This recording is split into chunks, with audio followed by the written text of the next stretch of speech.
Hello, Assalamu alaikum. I am Mahajabin Chaudhuri, started from J8 Shikdar Women's Medical College and Hospitals, and I am from J23 batch. Today I will discuss about the autonomic pharmacology, and আমি এটাকে দুই ভাগে ভাগ করেছি, একটা হচ্ছে basic part আর একটা হচ্ছে receptor drug relationship part. So in this video I will discuss only the basic part, and in my next video I will discuss the drug receptor relationship or the main part.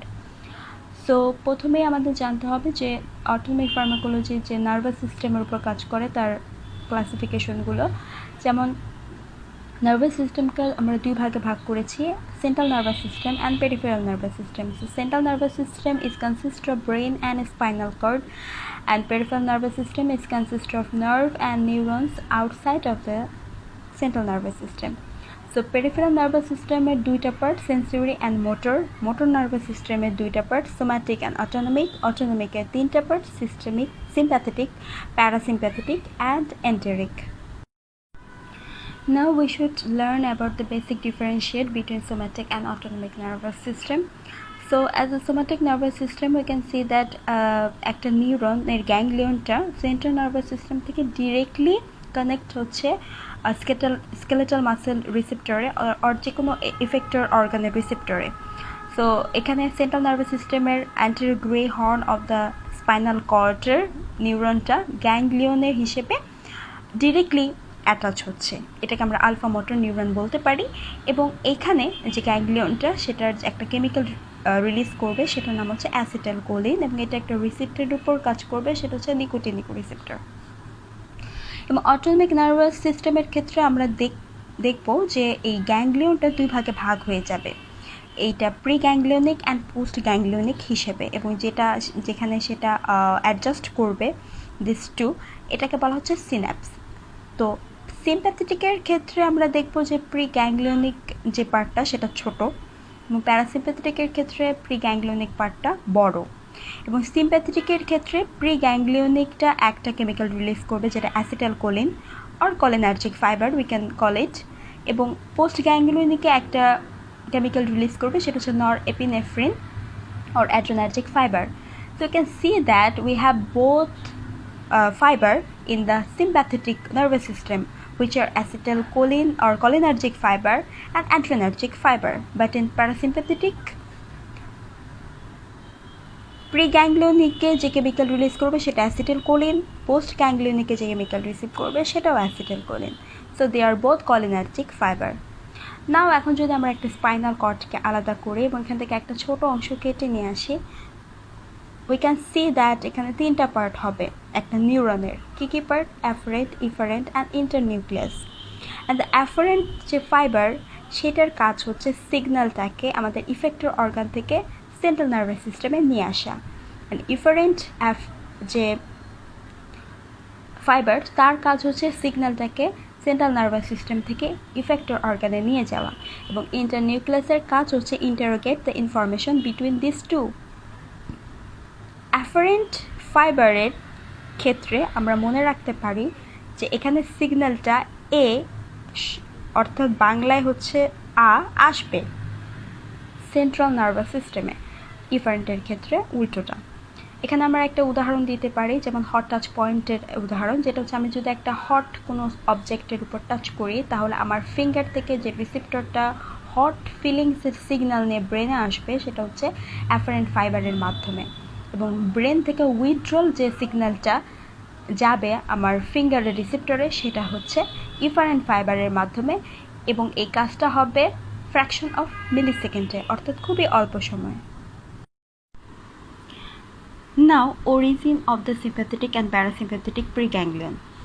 So সিম্প্যাথেটিকের যে প্রিগ্যাংলিয়নটা সেটা originate হয় হচ্ছে spinal কর্ডের thoracic 1 থেকে thoracic 12, অর্থাৎ এটাকে আমরা থোরাকোলাম্বার আউটফ্লো বলতে পারি।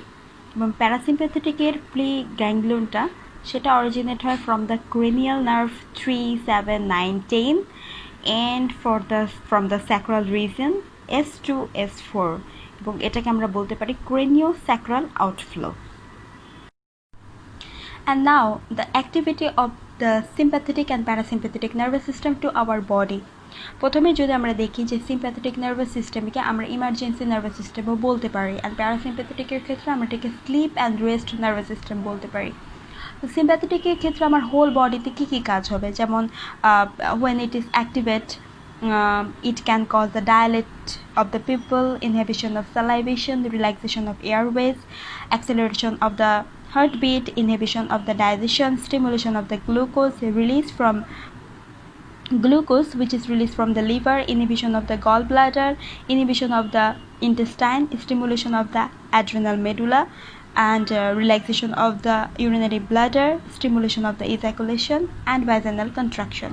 And for the clarification of adrenal medulla, it is the only neurofactor organ which innervated by sympathetic cholinergic neuron.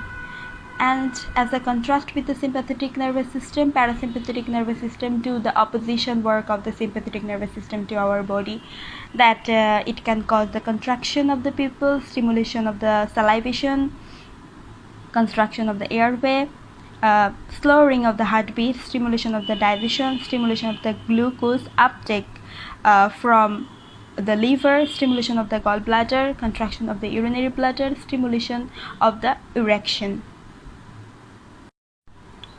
And now the most important part is receptor. আমরা receptor যদি বুঝতে পারি তাহলে আমাদের ক্ষেত্রে ড্রাগ যে রিলেশনশিপ সেটা বোঝা অনেক ইজি হয়ে যাবে। তো রিসেপ্টরের ক্ষেত্রে যদি আমরা বুঝতে চাই তাহলে আমরা একটা ফুল বডির মধ্যে সিম্প্যাথেটিক প্যারাসিম্প্যাথেটিকের যে অ্যাক্টিভিটি, যেমন একটা আয়ের উপর অ্যাক্টিভিটি, সেটাকে যদি আমরা নিয়ে আসি আলাদা করে জুম করে যদি আমরা দেখি তাহলে আমরা দেখব যে সিম্প্যাথেটিকের ক্ষেত্রে আয়ের উপর যখন কাজ করে তখন দেখা যাচ্ছে যে সিম্প্যাথেটিকের preganglionic and postganglionic, এবং প্যারাসিম্প্যাথেটিকের preganglionic and postganglionic দুইটা গ্যাংলিয়নই আছে। সো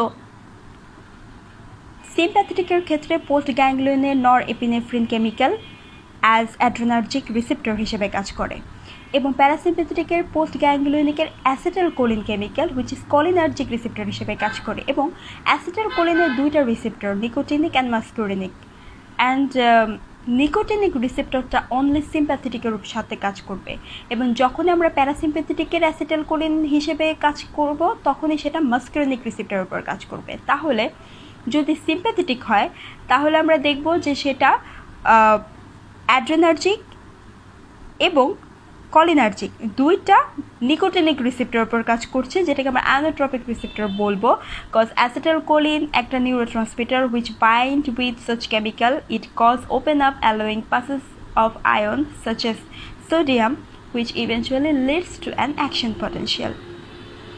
তো আরও সহজ করে যদি আমরা বলি, যখন একটা ইফেক্টর অর্গান সেলের রিসেপ্টরটা সিগন্যাল রিসিভ করবে ফ্রম দ্য সিম্প্যাথেটিক নিউরন, সেটা হচ্ছে অ্যাড্রেনার্জিক রিসেপ্টর, আর যখনই সেটা সিগন্যালটা রিসিভ করবে ফ্রম দ্য প্যারাসিম্প্যাথেটিক নিউরন আমরা সেটাকে বলবো মাস্কুরিনিক রিসেপ্টর।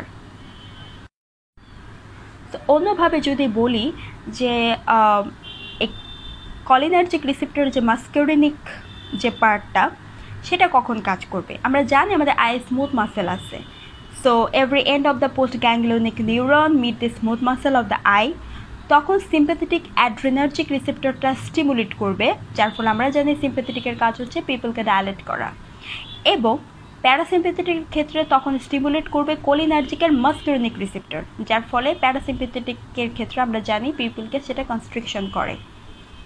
এভাবেই আমাদের সিম্প্যাথেটিক প্যারাসিম্প্যাথেটিক একসাথে হয়ে পিপলকে কনস্ট্রিকশন ডায়ালেটেড করতে হেল্প করে, এবং যখন এই আয়োনোট্রপিক রিসেপ্টরের মতো অ্যাড্রেনার্জিক রিসেপ্টর অ্যান্ড কলিনার্জিকের মাস্কুরিনিক রিসেপ্টর এই দুটো একসাথে হয়ে আমাকে মেটাবোট্রপিক রিসেপ্টর হিসেবে কাজ করবে, এবং এই মেটাবোট্রপিক রিসেপ্টর হচ্ছে unlike the ionotropic receptor they are all linked with the G protein that acts via second Messenger.